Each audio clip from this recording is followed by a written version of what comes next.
రండి. కిషోర్ గారిని డయాస్ వద్దకి రావాల్సిందిగా ఆహ్వానిస్తున్నాను. పర్లేదు రండి, నాకు వచ్చి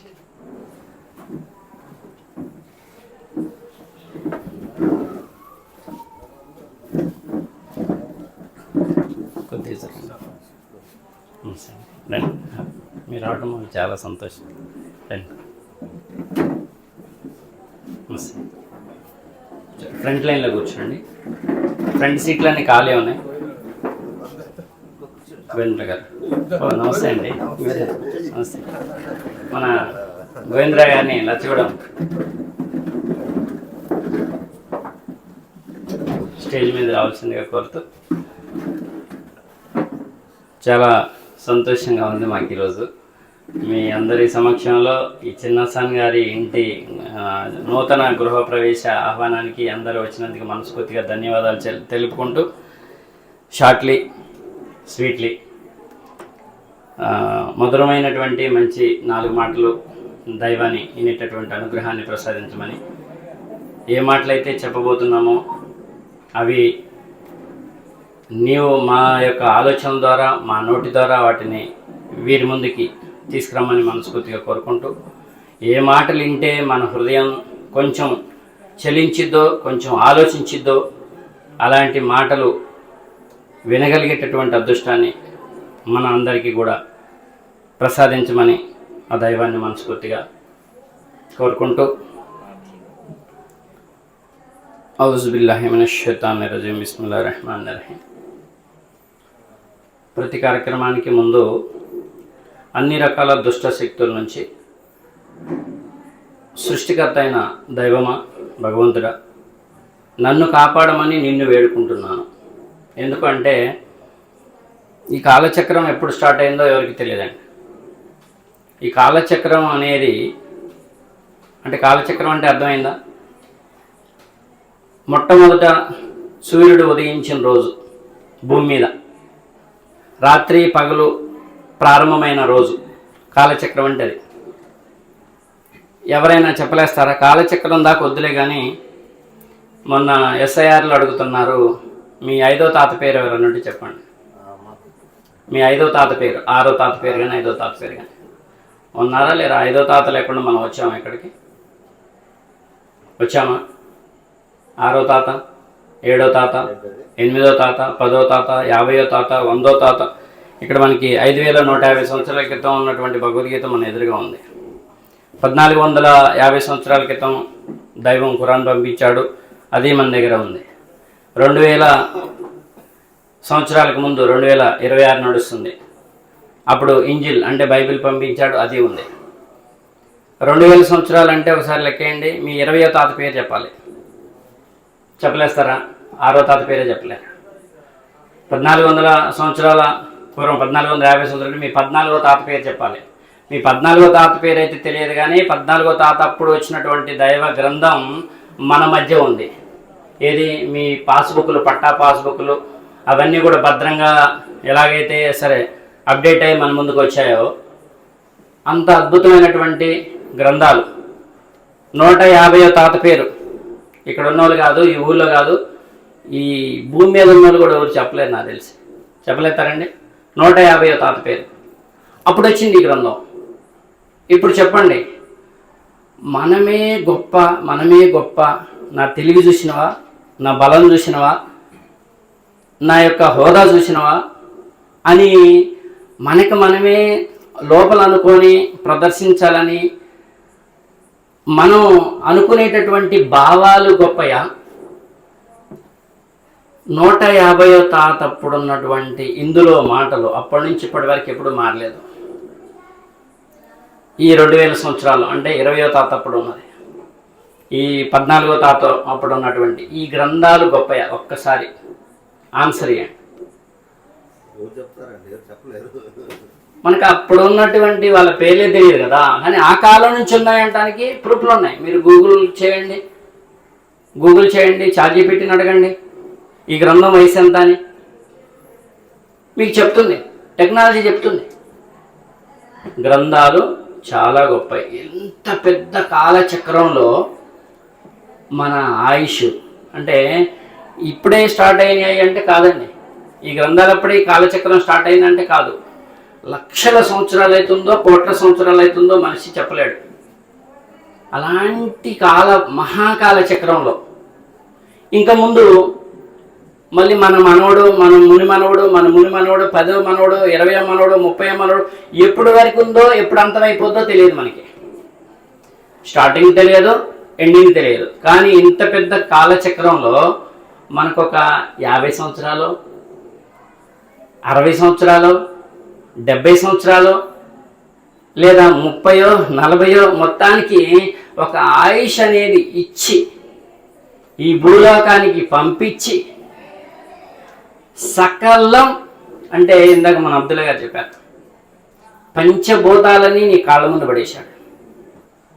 సూర్యుని వెలుగు నీకోసం, చంద్రుని పండంటి వెన్నెల నీకోసం, రాత్రి నీకోసం, భూమి నీకోసం, వర్షం నీకోసం, గాలి ఇకపోతే కొద్దిసేపు మనం అల్లాడిపోతాం, ఇంకా అసలే గాలి ఎవరు చచ్చిపోతాం. గాలి నీకోసం.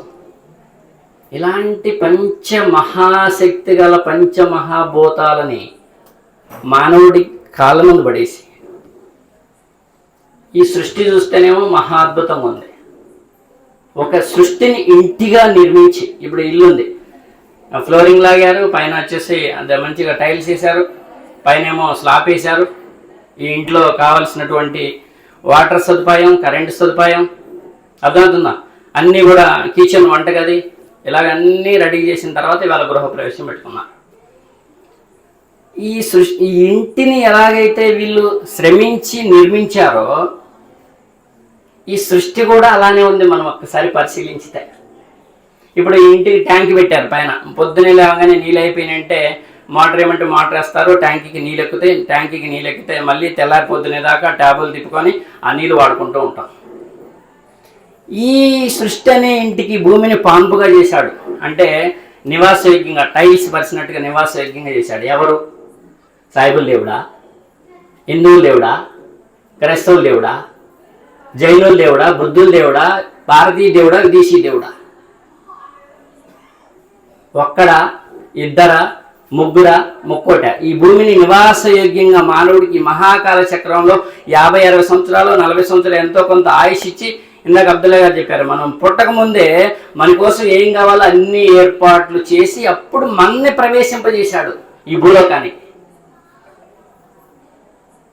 ఆయన ఒక్కడ చాలా మంది అనే విషయం మనకి క్లారిటీ రావాలి.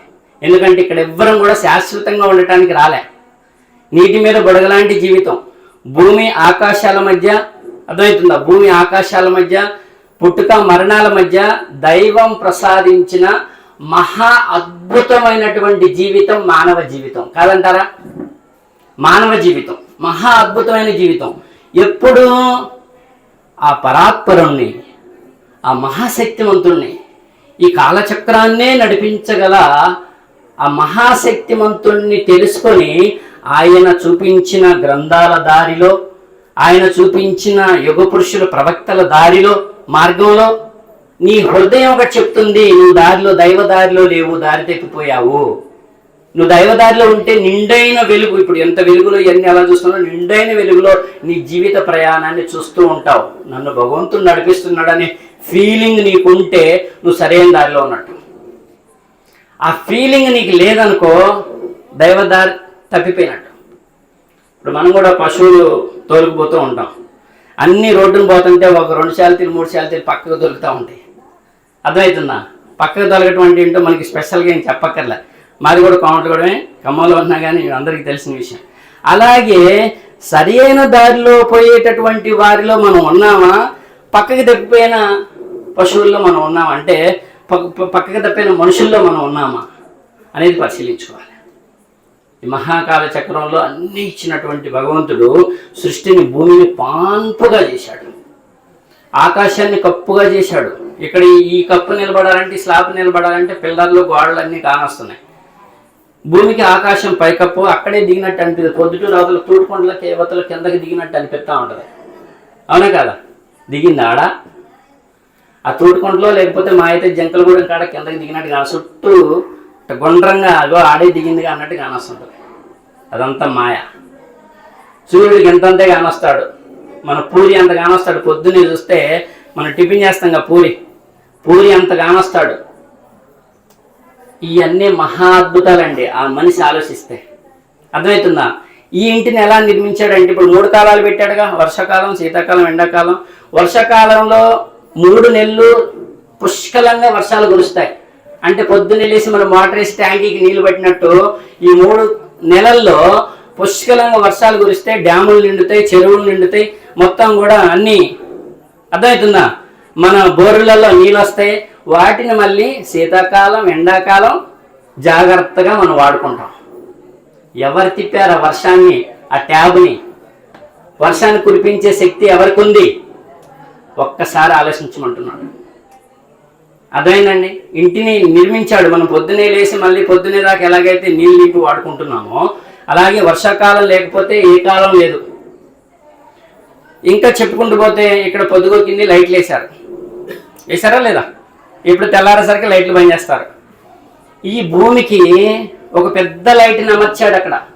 ఎవరో ఇప్పుడే చెప్పాను, సూర్యుడు. అప్పుడమంతే ఉంటాడు. వాస్తవానికి అప్పుడమంత ఉన్నాడా? 20వ శతాబ్దం తర్వాత మహా అద్భుతం జరిగింది. మనిషి యొక్క తెలివితేటలు అన్నీ కూడా సైన్స్ ఎప్పుడైతే వచ్చిందో వికసించింది. 20వ శతాబ్దానికి ముందు మొత్తం మూఢనమ్మకాలే. ఆ మూఢనమ్మకాల్లో ఉన్నటువంటి ప్రజలకి అర్థమయ్యేలా చెప్పడానికి ప్రవక్తలకి మహిమలు, అద్భుతాలు వారితో చేపించాడు, వారికి ఇచ్చాడు దైవం. కానీ ఇప్పుడు సైన్స్ పరంగా మనం ఆలోచిస్తే మనం అందరం ఒకటే. అందరికీ రాత్రి ఒకటే, అందరికీ పగలు ఒకటే, అందరికీ వర్షం ఒకటే, అందరికీ నివాసయోగ్యమైన భూమి ఒకటే, అందరికీ పైకప్పుగా ఉన్న ఆకాశం ఒకటే. చూడండి, నేను ఆకాశాన్ని నక్షత్రాలతో అలంకరించాను అన్నాడు. ఒక పెళ్లిలోకి వెళ్ళాము, మంచి డెకరేషన్ చేశారు. అక్కడ డెకరేషన్ చేసిన వ్యక్తి ఉన్నాడు, నేనే చేశాను, బాగుందా, మెచ్చుకోండి, ఎట్లుంది చెప్పండి, మీ ఇంట్లో ఏమైనా ఫంక్షన్ ఉంటే మాకు చెప్పండి, మేము ఇట్లా డెకరేషన్ చేస్తామని చెప్తున్నాడు. ఈ డెకరేషన్ చేసిన వ్యక్తి లేడు, ఏమి లేడు, అదంతటా అదే డెకరేషన్ అయింది అని అంటే అక్కడ ఉన్న వ్యక్తి ఏమంటాడు? నేను చెప్తున్నామన్నాగా వెళ్ళి నేనే డెకరేషన్ చేశానని, నీకేమైనా పిచ్చా?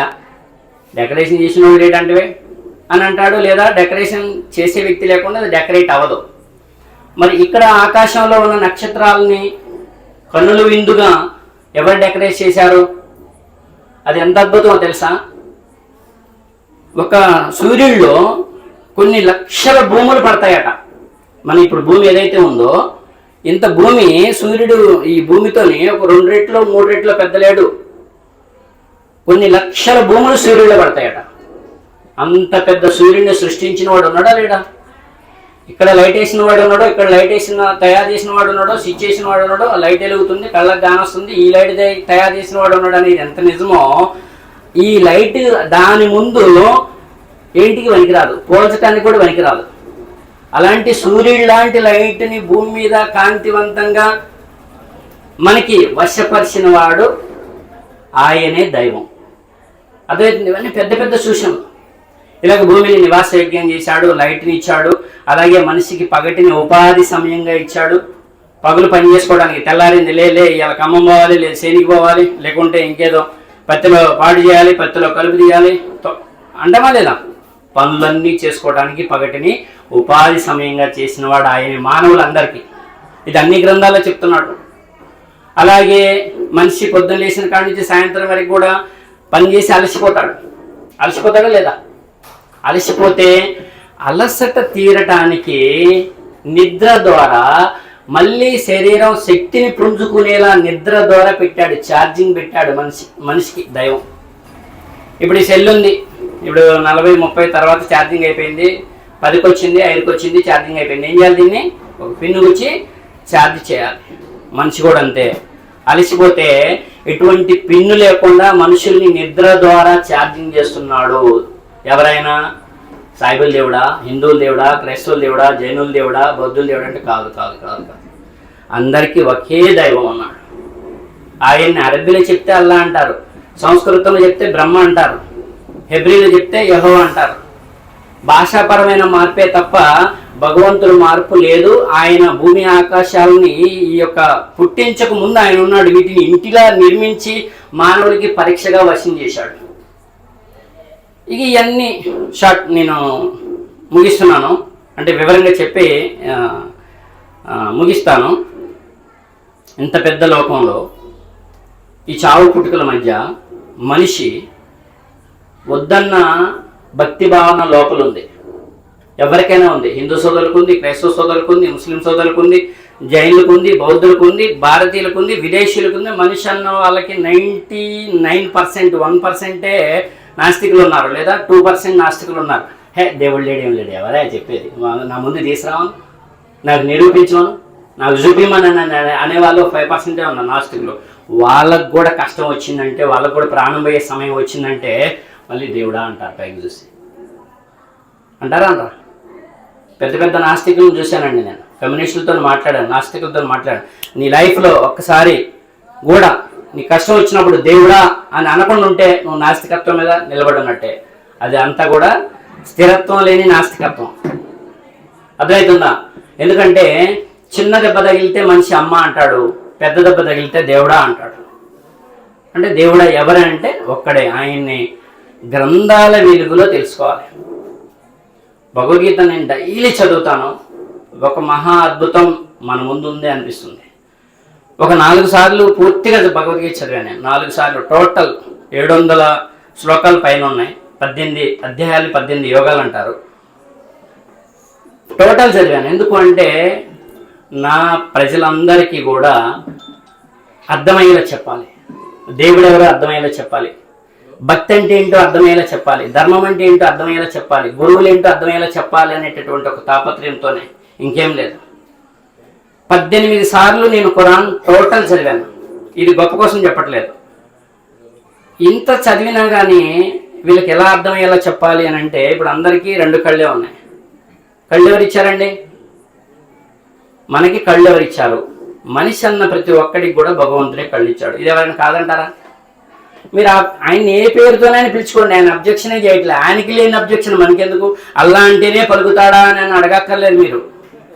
వాడన్నా పలుకుతాడు, భగవంతుడా అన్నా పలుకుతాడు, దేవుడా అన్నా పలుకుతాడు, ఓ పరమేశ్వరుడా అన్నా పలుకుతాడు. ఆయనకున్న పేర్లన్నీ ఉత్తమం. నువ్వు పిలిచే పిలుపులో కొన్ని కండిషన్స్ ఉన్నాయి. ఆ కండిషన్స్ నువ్వు పాటించాలి, బాధ్యతగా పాటించాలి. ఎందుకంటే ఏ జీవికి ఇవ్వనటువంటి జ్ఞానాన్ని, పాప పుణ్యాలని, ఆలోచన శక్తిని మానవుడికి మాత్రమే ఇచ్చాడు. అర్థమవుతుందా? ఇప్పుడు పశువు ఉంది, దానికి ఆకలి అవుతుంది, బాగా కట్టేసి ఉంది, 2 సార్లు 3 సార్లు గుంజింది, ఇట్టి గుంజింది. గుంజితే అది తాడేమైంది, తెగిపోయింది. వీళ్ళింట్లో ఒరిగడ్డి లేదు, వీళ్ళింట్లో దొడ్డి కూడా లేదు, గేదె తెంపుకొని ఉంది. ఆగిద్దా? ఎటుపోద్ది చెప్పండి? ఎటుపోద్ది? దానికి దగ్గరలో ఏ గడ్డి ఉంటే ఆ గడ్డి మేస్తుంది, ఏ దొడ్డు ఉంటే ఆ దొడ్లో పోతుంది. దానికి హద్దు అనేది లేదు. ఉందా? పశువుకి హద్దు అనేది లేదు, కానీ మానవుడికి హద్దు అనేది ఉంది. ఎవరు పెట్టారంటే భగవంతుడు పెట్టాడు. నీకు ఎంత ఆకలైనా నీ ఇంటికే పోవాలి. అర్థమవుతుందా? నా భార్య, నా ఇల్లు, నా పిల్లలు, నా ఒక హద్దు ఉంది. నా దేవుడు, నా దేవుడు అంటే నాకే కాదు, మీకు, నాకు, మీకు అందరికీ దేవుడు. నా దేవుడు ఎవరు? ఆయనే తెలుసుకోవాలి. ఆయన ఈ శరీరాన్ని ఒక మహా అద్భుతంగా నాకు ప్రసాదించాడు. ఆయన నాకు కళ్ళు లేకపోతే, ఆయన నాకు బండ చెవుడిస్తే, ఆయన నాకు మగవాడిగా పుట్టిస్తే, ఆయన నాకు 2 చేతులు లేకపోతే, ఆయన నాకు 2 కాళ్ళు లేకపోతే, ఈ సృష్టిలో మీరు అనుకుంటున్న వాళ్ళు కానీ, ఇంకెవరైనా అనుకుంటున్న వాళ్ళు కానీ, ఇంకెవరైనా దైవంతో సమానంగా నిలబెట్టిన వాళ్ళు కానీ ఇవ్వగలిగే వాళ్ళు ఉన్నారా?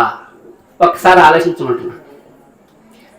ఇంత మంచి జీవితాన్ని ప్రసాదించి గ్రంథాల వెలుగులో, యుగపురుషుల వెలుగులో, మార్గదర్శకత్వంలో నీ యొక్క అంతరాత్మ బోధనలో నడిస్తే నీ జీవితం సఫలం. ఎంత గొప్ప విషయం అండి.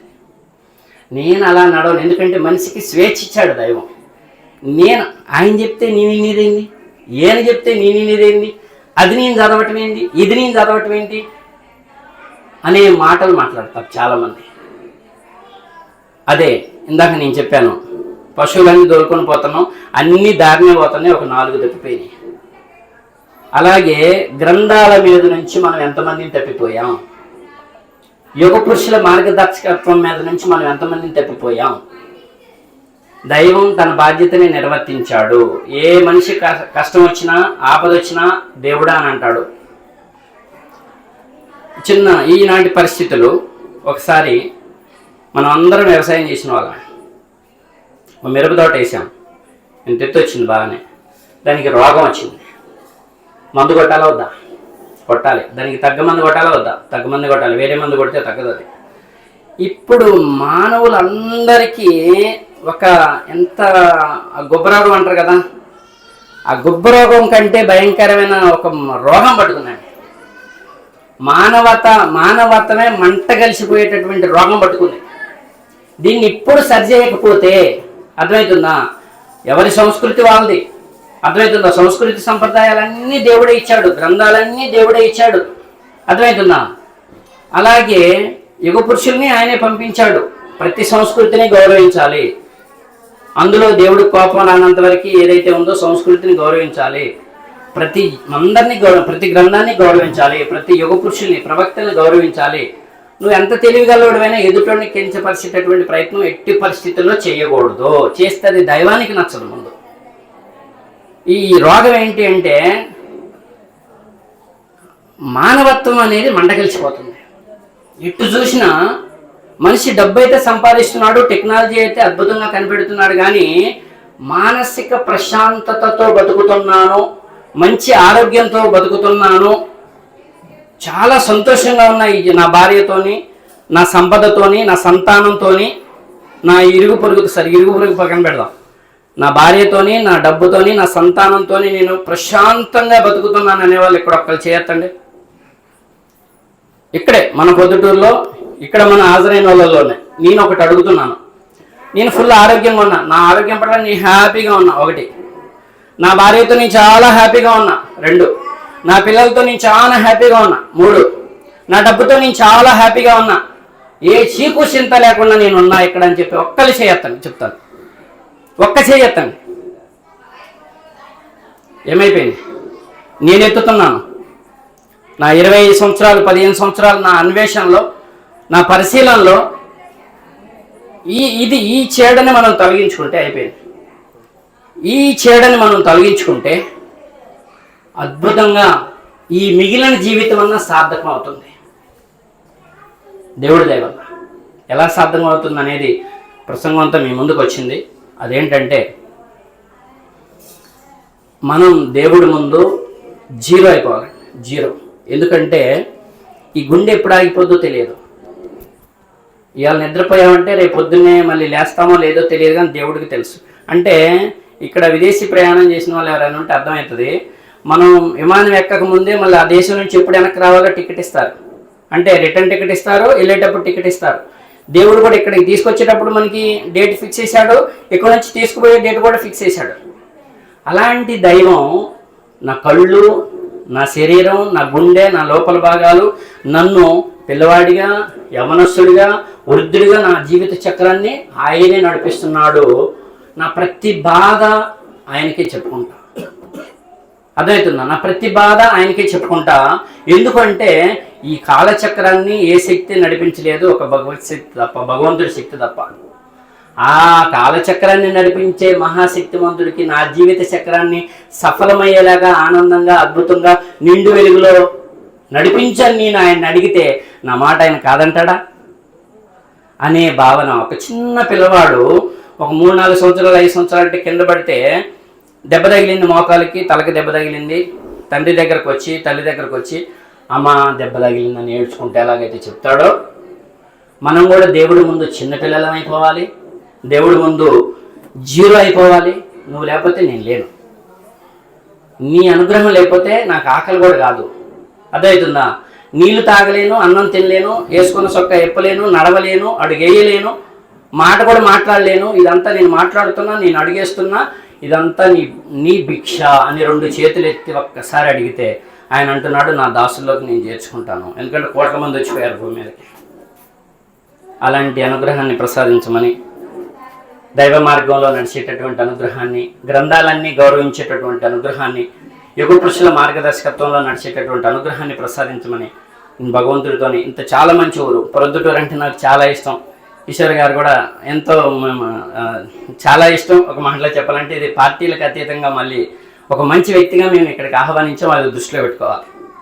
అయితే ఈ మాటలు ఏవైతే విన్నామో వాటిని ఆచరణలో పెట్టుకునేటటువంటి మంచి మనసుని, మంచి బుద్ధిని ప్రసాదించమని